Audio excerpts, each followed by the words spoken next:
the outdoor basketball court at Soldotna Creek Park, Riverview, the smaller playground, the green space that was part of this capital project list.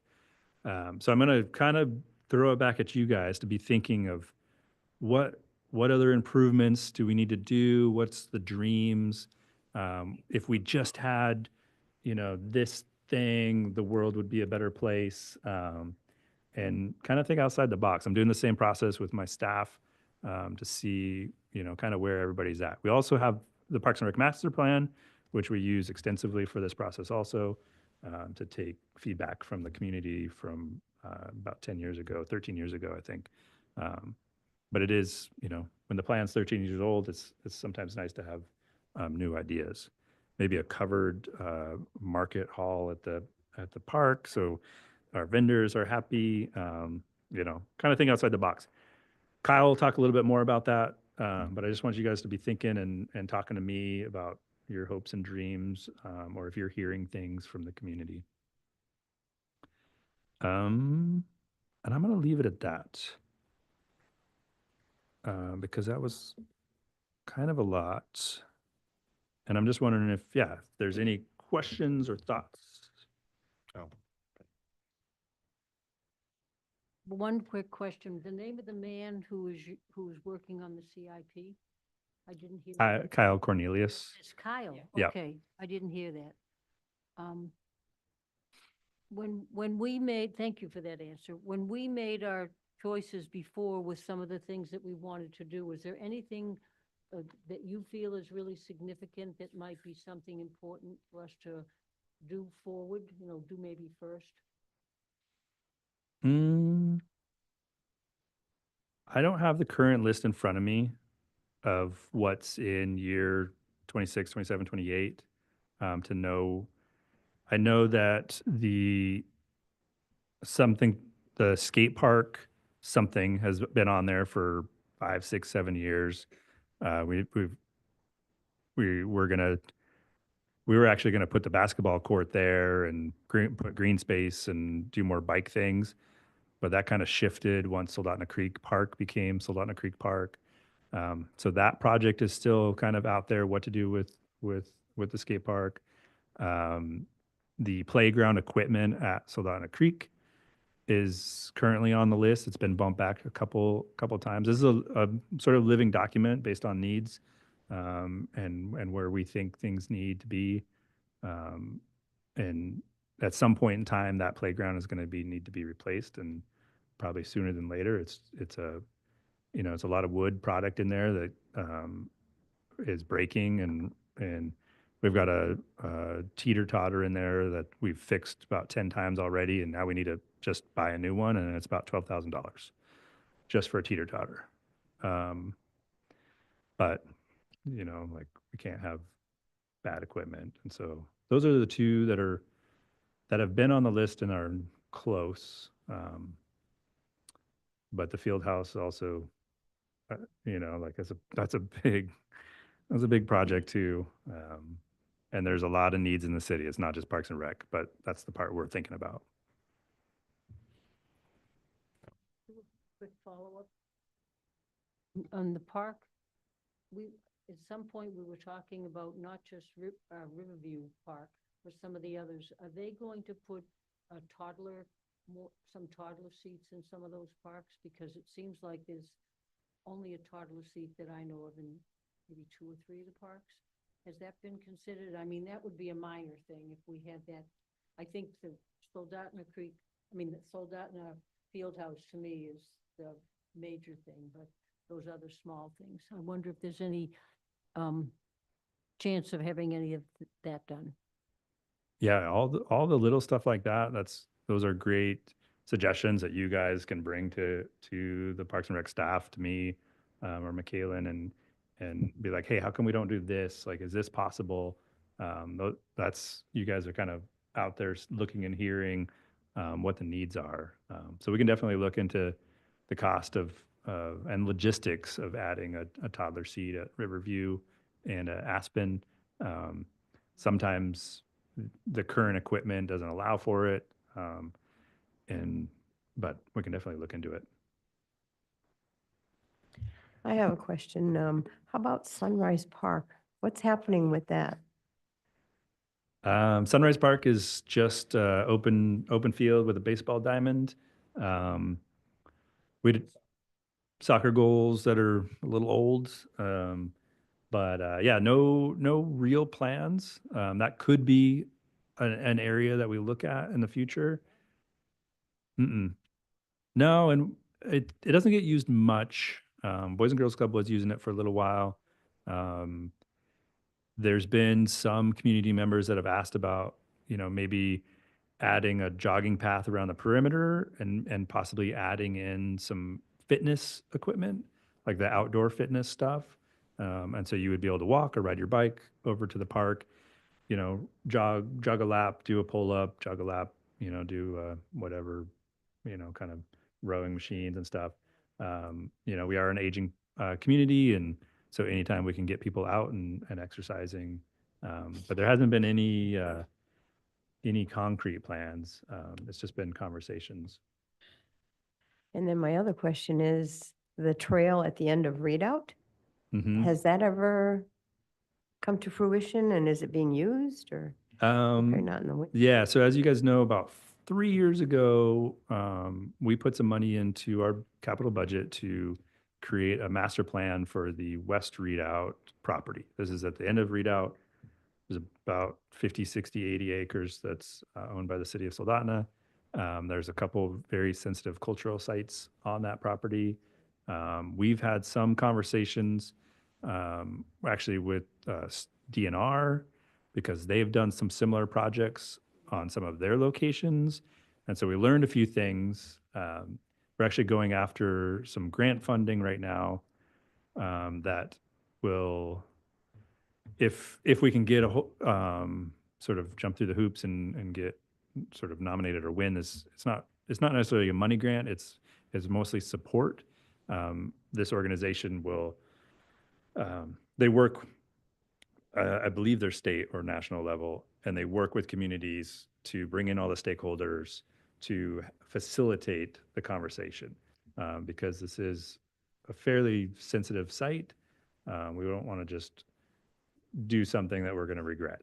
Um, and so that's still kind of floating out there. It hasn't gone away. We were planning on um, grooming a winter walking, fat biking trail on that property. We've done it in the past when we've had snow. Obviously, we need snow, so we haven't done anything yet.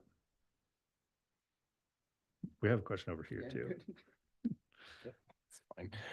I two questions. So, looking at the CIP, the big one that I see coming up is for Soldotna Creek Park equipment replacement, and that's a pretty expensive one where it's ballparking about $600,000 to do that. And I actually believe that was originally on the CIP for FY25, and at some point we had bumped that forward a year to FY26. Do you know in preliminary discussions about the CIP if the intent is to keep that on for FY26 or bump that an additional year, or what's the time frame we're looking at for redoing the equipment at Soldotna Creek Park at this point? I'm not sure. Okay. It really needs to be replaced. Playgrounds are really expensive. 600 might not be enough. We might need to leverage that with some grant funds. And it kind of depends on how big we go. Okay. I would love to see if we could have wrangle enough community support to maybe consider doing another community project, maybe reduce the cost. And also, cost aside, I think there's tremendous value in the community having something that we all participate in building together and having that unique look. Like my wife and I love the park there, and we get kind of distraught at the idea of having that go away. That there's so much community heart that went into building it, and having it replaced with just commercial plastic equipment. Um, so that would be food for thought.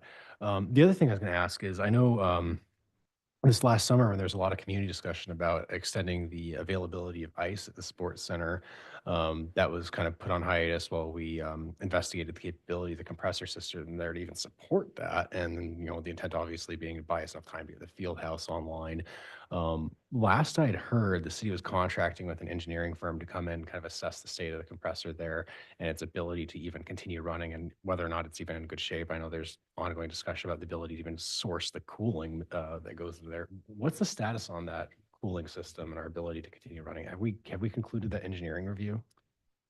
Yes. So we do have a 40-year-old system. It's not exactly 40 because we did replace it in 80, maybe 90, something like that. It's just like your house. It's a giant refrigerator. It cools glycol. Glycol goes underneath the ice rink, keeps the ice cold. The chemical or the product that we're using to chill the glycol is no longer being produced, and so the cost of that is going up substantially. Um, lots of rinks are looking to. Sorry, this is a long answer, but lots of rinks are realizing, okay, well, like if we can't get R22 Freon or it's too expensive, like what are our other options? All of the Anchorage rinks and Fairbanks rinks and both the rinks in the valley have made the transition. Some of them to ammonia and some to CO2. There's pros and cons to both. Can you There's just drop those in the system without replacing the compressor? no. Okay. Yep. There is a third option where it's essentially like a synthetic R22 Freon. So the retrofit is a little bit cheaper. The Menard Center has done that, and it was like $200,000 to kind of fix a few things and use kind of a fake Diet Coke version. Uh, there's no guarantee that the EPA will allow that at any point in time either, and but it is a cheaper gap. Andrew's philosophy, and I kind of supported it, was like we wanted to wait to see how these systems worked in other facilities before we decided, which was going to be a good option for us. And Anchorage is, I think, 8 or 9 years in. Fairbanks is about 5 or 6 years in, and so we have some real live data. We did pay for a consultant to come in and evaluate our system. We did get the report back last week. Internally, the administration is sort of digesting that before we bring it to council. And it is basically, it's going to be a recommendation to replace it with something, and on what timeline and at what cost, including the boards and glass are also 20 plus years old. Those don't survive forever. And then the concrete slab that has all the pipes in it, also at some point in time. Those three areas don't have to be replaced at one time. Our slab is not leaking, so it's in very good shape. Our boards and glass are functional. They they're There's an amount of give to them for safety. Have you ever seen an NHL game? It seems like those boards are moving like a couple feet, and that's a safety thing. Ours don't move as much as that, but they still meet all the safety standards for what we have. So that will come out soon. We just got it, and we're just kind of. Got it. But in the grand scheme of things, the consultant was amazed on how well taken care of our facility was. Got He it. was shocked on how clean it was and how well. I mean, the compressors, they don't make them anymore. Like they barely see them anymore. And so just to have, our I don't know what the timeline is, but that replacement of that is going to be something we So need to get I on the guess my plan. follow-up question to that would be, based on their assessment of the compressor, like assuming that we were able to keep sourcing the R22 or regardless of the price or availability, like we can get it. Is the state of the health of the compressor good enough where it could keep running for the foreseeable future? Or, coolant discussion aside, like the machine is just in bad shape and should be looked at being replaced. Um, I think the system is running well. Okay, so we'd only really need to look at replacing it because we want to get away from using the coolant, not because the machine's falling apart. Probably both. I think the problem is when you start putting a 2024 nitrous system into a 64 Chevy, Yeah. it doesn't really work. And so you would do both at the same time. But there is an element of, we have a 40-year-old system. They typically have a 25-year lifespan. We've exceeded the lifespan. because Andrew was very good at taking care of it. Um, and now there is a financial liability to keeping on well, and a global Certainly. like health liability for having the R22. I'll be looking forward to see what the Yeah. summary of that is for the recommendation. Because last I'd heard replacing that and doing the whole rink setup would be like in the millions. Yeah, it's not going to be cheap. Yep. There'll be a test on refrigeration later, so hopefully everybody's taking notes. Yeah. All right, thank you, Joel. I think that brings us to our next item, which is the board chairs report. Considering I've been sitting here for like 20 minutes, I don't have a ton to say. I will say there have been a few events and things that have happened recently that I was excited about. One of them was at the Sports Center, and it was the alumni hockey game. It was a blast this year. I didn't get to go in person, but we've got a few people in the community who are doing, I think it's Kenai Sports Live, which is a YouTube channel that they try to do as many local sports as they can. Some of them is like high school events. I've seen people at like gymnastics events filming so you could watch your kids or other people you want to watch, even if you're not there. And I was able to catch the alumni hockey game, and that was a blast. It was cool because it was a bunch of kids who I had coached or knew, but it was also a bunch of people who were my age or older out there skating as well, coming back. So it's exciting to see. So that's a cool event that happened recently at the Sports Center. Yeah, I guess Penny, do you have anything to add? Any reports you want to give to us as the previous board chair? Yeah. No, I just am really happy with how we work and how we move forward and how we all have a variety of comments that we make and things that we think about, and people have different interests, so it's really a congenial, hardworking group in my mind. So thank you for taking over, and Thank you. I'm sure I'll have lots of questions as we figure out the processes here. Last thing I'll add is kind of some of the stuff that was touched on by Joel here. As I've been talking to people in the community, I'm in a lot of different user groups. And two things that have been big, obviously the sports is something that I talk to people about all the time, just because it's one of the crown jewels kind of the parks department. But the other one is I've had a ton of people asking me about the skate park. There is a lot of interest both for summertime and the wintertime use of the skate park recently. I know there's been a handful of kids out there who've built jumps and brought rails and things from their own home that they've kind of set up over where like the pump track and the jumps and stuff are.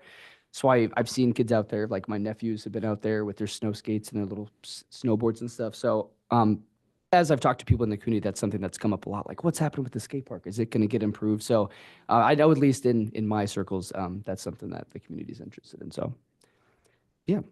Cool. I think that takes us next to our city council ex-officio member for their report. Jordan over here. Thank you, Chair Dolphin. So just to kind of recap on some of the ongoings at City Council during our last two meetings. At our December 8th meeting, we focused a little bit on cleaning up some of the city code pertaining to the bed tax. So this is something that went into effect starting January 1st. It's a 4% tax on all basically short-term rentals within the city. And one thing that I think relates to our responsibility as a parks board and operations within the city is how we're going to be using those funds. So I always like to remind people that the funding raised from this new tax is not something that we're just throwing into the general fund for the city. We actually have it codified that all revenue that's generated for this has to be used for economic development and tourism related activities within the city. So again, think about investment into the field house, our parks, things like that. And I just reassure people it's not going to be used for payroll. We're investing in our city with the revenue raised from this. Additionally, at our meeting on January 8th, though, last night, we had a number of things going on with that. One of the big ones was we approved the finalization of our legislative priority list for the upcoming year. So really what that is, it's basically a list of large projects. And typically these are things from our 5-year capital improvement plan that we basically identify as worth pursuing for federal and state funding. So basically these are the things we go down to Juneau for and ask for funding or go to the Fed with. Some of the things that were identified on this list for the coming year include, replacement of roof over at the mechanic shop. We've had long-term interest in getting a lit intersection put in front of the sports center. But before we can even do that, we have to do a signalization study to basically justify the need, which is from my perspective, kind of frustrating because we all know that we need it, but before we can go and actually start applying for grant funding to build it, we have to do the study, and the study itself is about $1 million study, which, because government. We also have priorities identified for the design work for the conference room expansion. So again, as you all remember, part of the design of the field house and its spacing to the existing sports center facility would allow us at some point in the future to basically pull out the wall for the conference rooms there and basically fill in the space between those two buildings and have a conference facility. So one of the goals here is, again, seeking about $700,000 in funding to do the design work for that project. We also are seeking about $250,000 for Memorial Park improvements. And then we're retaining existing goals for federal funding for the Marydale Avenue replacement and also a replacement of the main well C for the city. Those are about $5 million in funding items that were approved for funding through congressional directed spending by Murkowski's office, but they're kind of tied up in limbo right now with the federal budget process, but we're hoping to see those come through. Additionally, we reviewed the comprehensive financial report for the fiscal year that ended this last June for the city. In short, city's in good shape, finances are good. We ended with a net positive position, so that means we have money to spend on our parks and activities within the city. So we're not going to be cutting costs to save money there. And then lastly, last night we reviewed option to rezone the section of land that's undeveloped down there by the Soldotna Y behind the Lutheran church. So there's a large chunk of land there that's actually never been developed. It's kind of, again, between that church and Buckets back behind their area. The owner of that property is intending to work with the developer to actually parcel that land out into smaller lots that they would develop. And I believe it's likely going to be a mix use of limited commercial and residential properties, because we were reviewing a rezone option to convert it from commercial land to limited commercial to kind of act as a buffer between, the purely commercial corridor along the highway and the residential district that's back there. And then as part of that development option, there'd be a connector street that would go from North Soldotna Avenue to kind of down to Devon Way at the intersection in front of Fred Meyer. So it's a pretty exciting development, and it's interesting to see that move forward. That was approved. So anyway, that's my report. I'd be happy to answer any questions.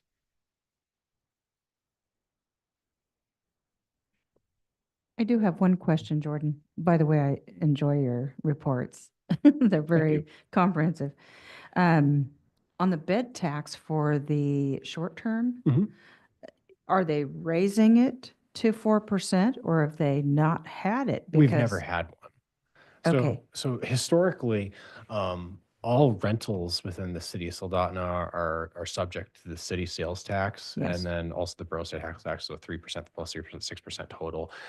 This is an additional tax on top of it, so it's 4%. And the difference again being that when they pay the 3% sales tax, that's just going into the city's general fund. And we, 75% of the general fund that help support the operations of the city come from sales tax.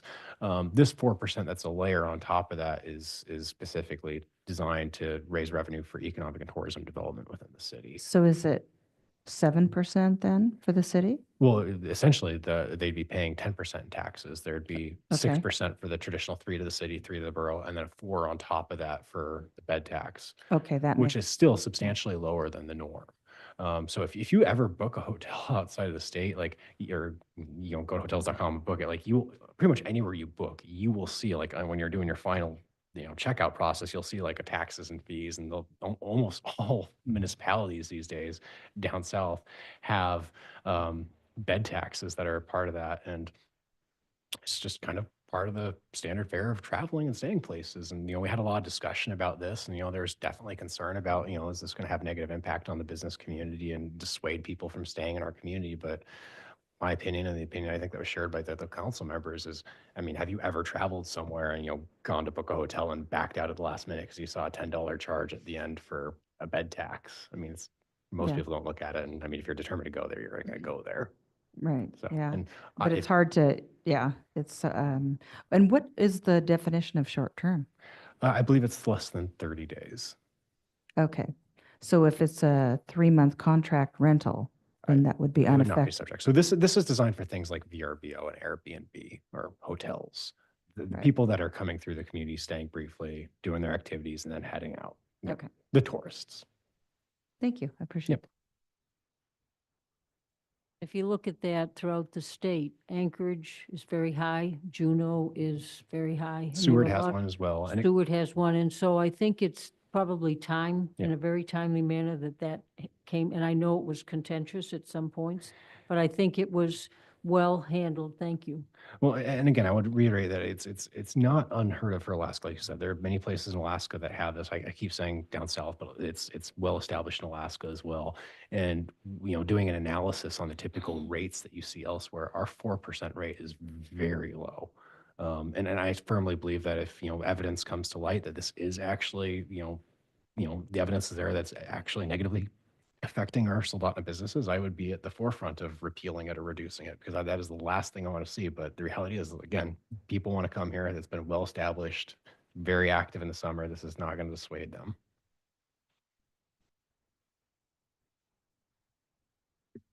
Yeah, just curious, did they have or did you guys have a projected revenue number for the?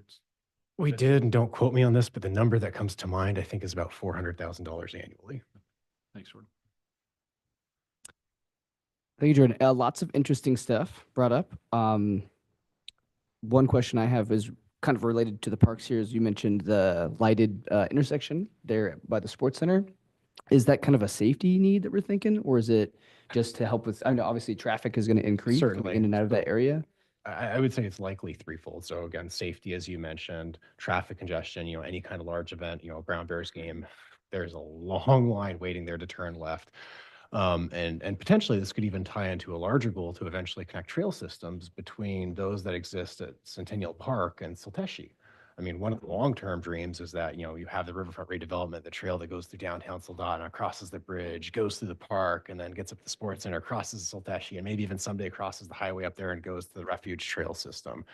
That's my long-term dream, dreaming big, but so. Excellent. Thank you, Jordan. Anybody else have any questions for Jordan? Okay. That move us to our next item, which would be public comments. And seeing nobody in here, I think we're going to move on from that one. That would take us to our council comments here. Anybody on the council have any comments? No?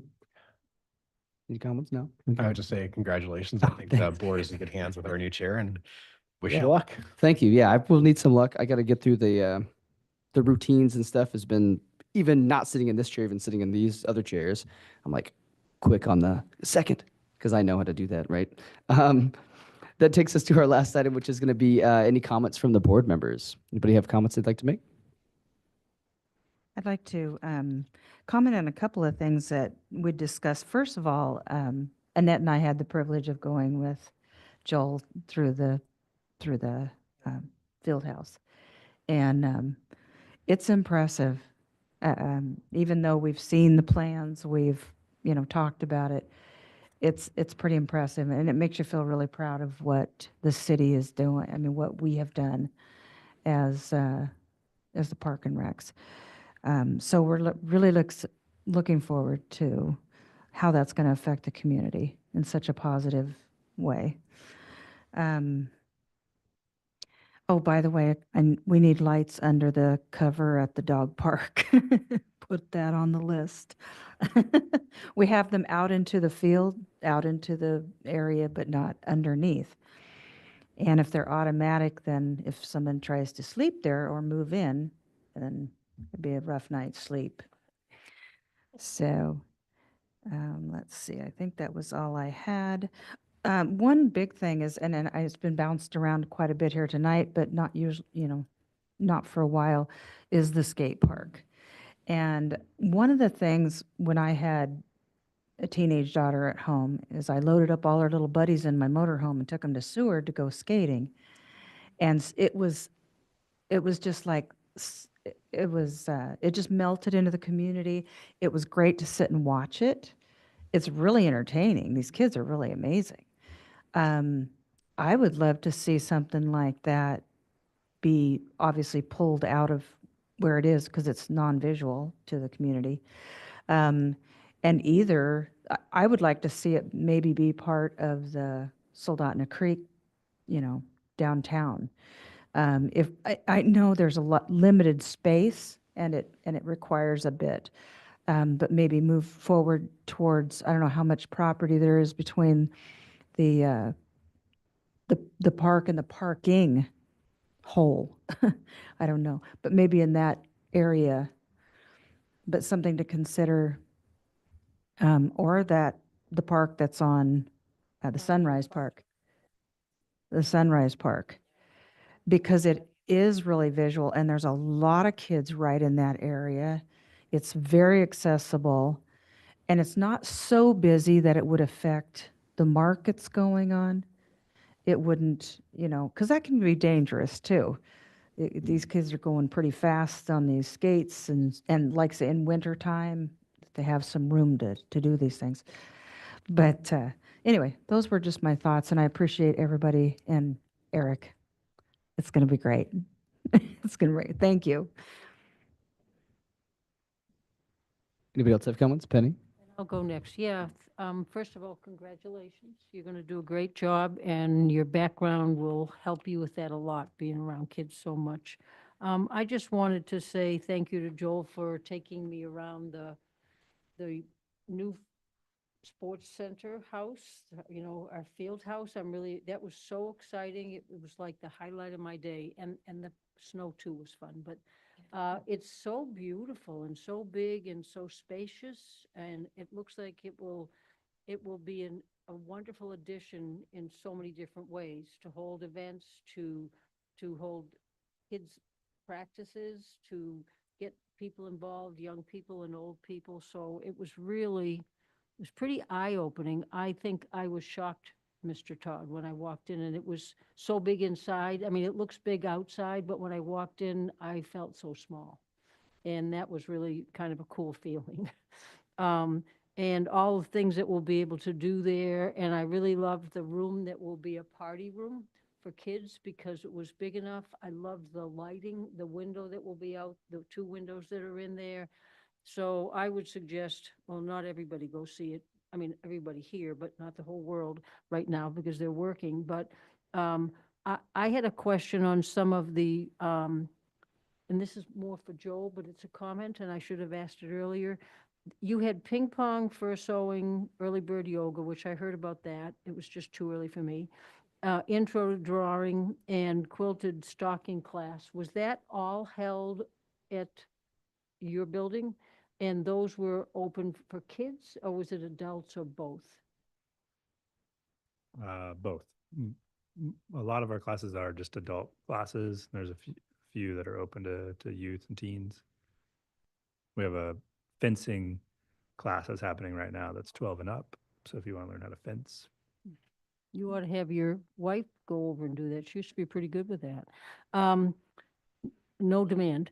I also want to welcome Mr. I know who it is, Queen.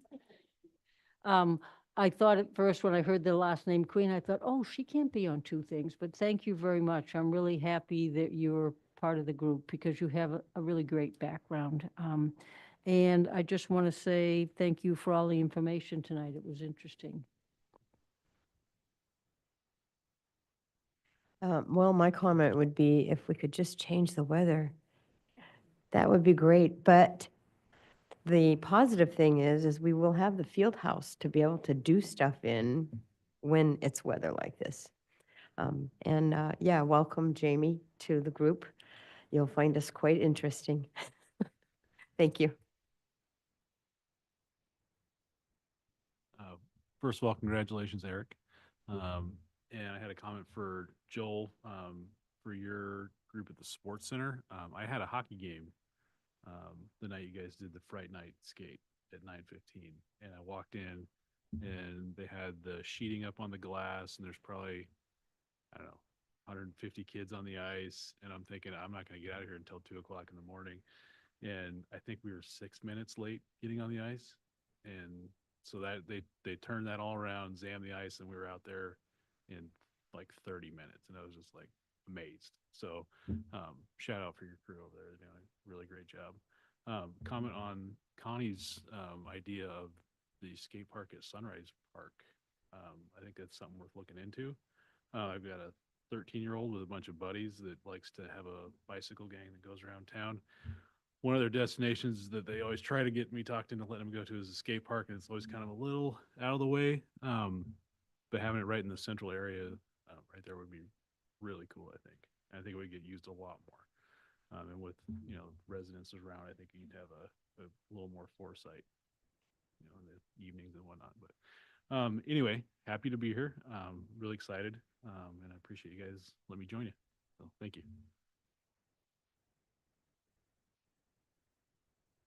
Well, thank you, Jordan, for your report. I really enjoyed it as well. It was really fun to go see the field house with Connie and Joel and NCO and just see how massive it is. I mean, that picture I don't think did justice to the size of the truck compared to the size when you're in there seeing that little tiny little toy truck over there in the corner. It's it's pretty impressive. And then being upstairs and looking at the walking track, I mean, it's pretty, it's a lot bigger than I thought it would be. So it will definitely be accommodating to a large group of people that want to utilize that spot. I mean, I think it's pretty impressive. And of course, I always think about vendor events up, in there. So I think it's also very accommodating for that. If that comes to fruition, that'll be awesome. But yeah, it's just, I'm super excited about that. I don't have any small children anymore, but I know that I will be looking forward to utilizing that walking track for sure. I'm very excited. So thank you, Joel, for all your hard work and seeing this come to pass is pretty amazing. And welcome, Jamie, Ford. And thank you, Penny, for all your hard work. Appreciate all your insight and all you've done, and it's pretty amazing. And welcome, Eric, and I can tell you're going to do a great job. Thank you. I just have one more comment. April 3rd will be our next meeting, but we are going to present a whole package of Fieldhouse Chaos on that evening. Potential schedules, fee, then we'll finish the fee schedule. We'll look at staffing. We'll look at just a variety of things that some of it you guys will vote on, some of it will just be information, and then we'll be taking that to council the following week. So try to put that on your calendar. It's going to be maybe a little bit longer of a meeting. Excellent. Well, thank you everyone for your comments. I have a few I'll make. First of all, thank you for, voting me to do this. I'm excited. These meetings always make me leave and go home and feel pretty uplifted and positive about not only what's going on in our community, but the people who are putting the time and the work in to make these things happen. Especially this list, like I remember when we had the prep building still with the giant packet you'd get and you take home with all the community schools events. So I'm really excited to see so many of them coming back in the space. And as we increase the space, theoretically, then program is going to increase as well. That's really exciting. Weird things I've been hearing in high school and like young age kids. So we're going to play squash at the sports center and things like that are really taking off. So just opportunities for young people in our community to go do things that are positive is excellent. Lots of great ideas floating around. I think the skate park suggestions are great. I do know historically, Sunrise Park is usually one of the first places to melt when I think that's probably why it's called Sunrise Park. But in the spring, we used to practice soccer there because it was the first open field of grass that we'd have. So that being said, as we kind of get into those spring months when kids are getting antsy and it's just getting warm, having a place that's open, free of ice and snow that they could go does sound like a great idea, whether it is the skate park or it is something else that gets put there. I think that's a good thing to add to the list. Otherwise, thank you for all the positive comments and encouragement. I will say, when everyone tells you you're going to do great, sometimes it's like, oh man, this might be harder than I thought it's going to be. But I know lots of people will be around to help me. And thanks, Penny, for all the work you did as we've gone through. And thanks, Joel, for kind of keeping the ship running here. So with that, I think we are ready to adjourn the meeting. As Joel said, our next regular meeting is going to be April 3rd at 5:30 back here. Thanks, everyone.